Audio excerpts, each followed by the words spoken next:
रात की ठंडी हवा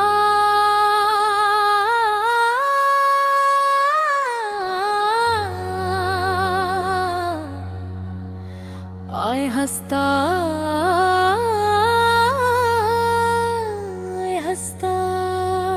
चल रही है जरा आसमान पर चांद अपनी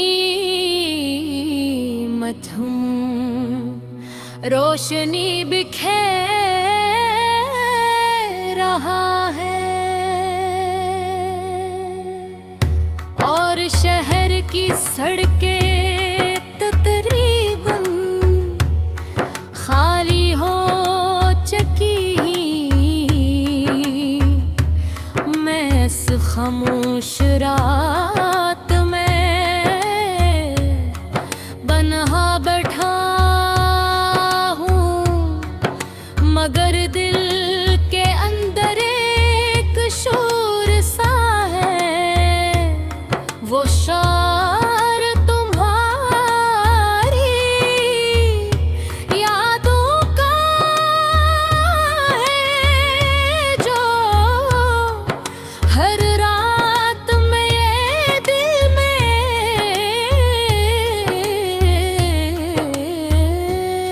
कभी कभी ऐसा लगता है जैसे वक्त रुक गया हो,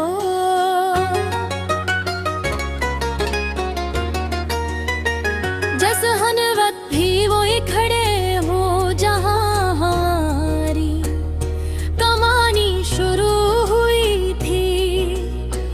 वो पहली मुलाकात, वो पहली मुस्कुराहट,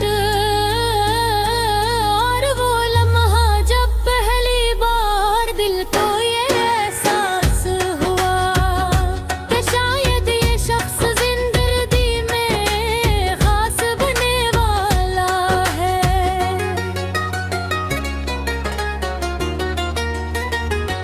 मुझे अब भी याद है जब पुल पहली बार हंसी थी,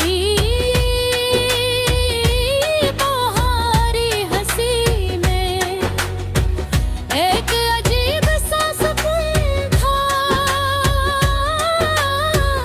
जैसे किसी नरम मौसीकी की धुन में इस लम्हे को कभी भूल नहीं पाया। शायद इसी लम्हे से मेरी दुनिया तो हर गर्द घूमने लगी थी। हम घंटों बातें क्या करते थे, कभी मुस्तकबिल के ख्वाब, कभी जिंदगी की छोटी छोटी बातें तुम्हारी आवाज में। एक अजीब सी मिठास थी जो हर बात को खूबसूरत बना देती थी। मुझे लगता था कि गपियाँ लबे हावी शहदे लिए रुक जाएं, ये तो तुम दिल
खिड़की के पास बैठ कर आसमान को देखता हूँ और सोचता